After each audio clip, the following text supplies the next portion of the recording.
Vanessa, dimanapun kalian berada, semoga kita selalu dalam keadaan sehat ya, biar kita selalu tetap semangat untuk belajar. Oke, langsung saja ya, kita bahas soal nomor 7.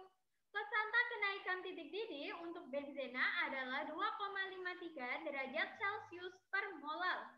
Jika titik didih benzena murni adalah 80 derajat Celcius, berapa titik didih larutan 5,0 gram naftalena dalam 100 gram benzena?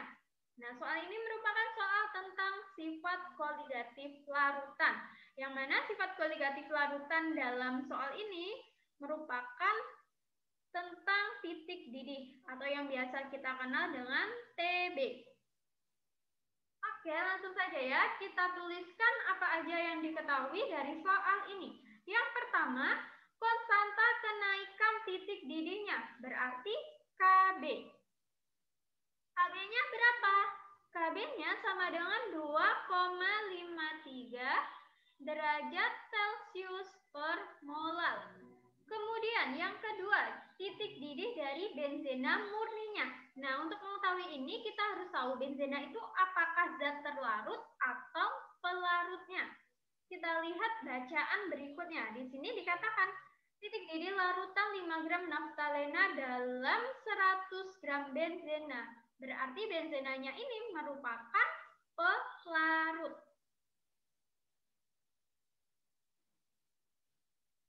Nah, kita udah tahu benzenanya pelarut, sehingga 80 derajat Celcius ini merupakan titik didih dari pelarutnya.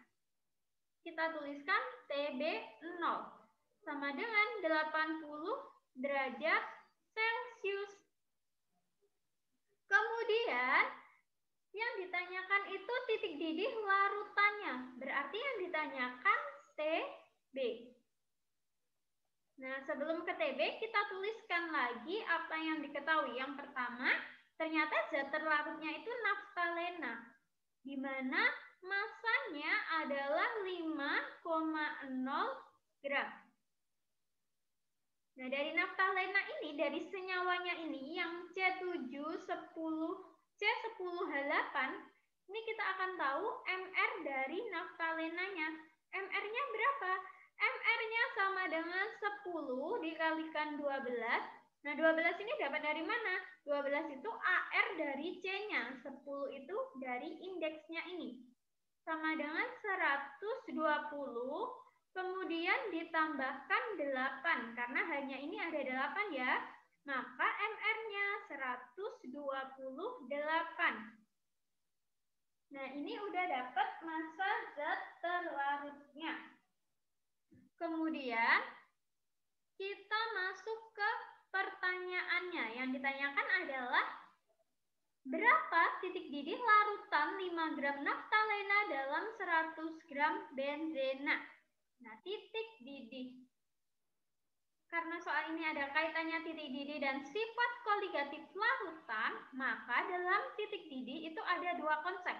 Konsep yang pertama, delta TB sama dengan KB dikalikan molalitasnya. Ini konsep yang pertama. Delta TB itu apa? Delta TB adalah kenaikan titik didih.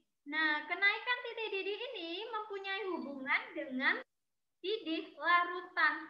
Hubungan dari delta TB dengan titik didih larutannya adalah delta TB sama dengan TB dari larutannya. TB itu titik didihnya ya. Titik didih dari larutannya dikurangi titik didih dari pelarutnya. Berarti dalam soal ini langkah pertama yang perlu kita lakukan adalah kita mencari delta TB-nya.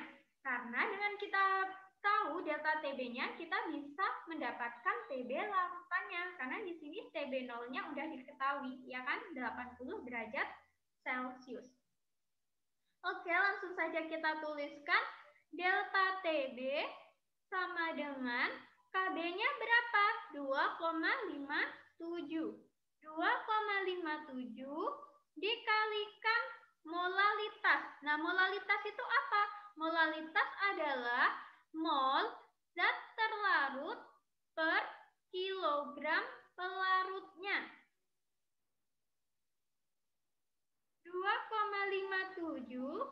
kita kalikan mol zat terlarut. Karena di sini zat terlarutnya belum diketahui molnya, maka untuk mencari molnya, massa dibagi mR-nya. Massanya berapa? 5,0.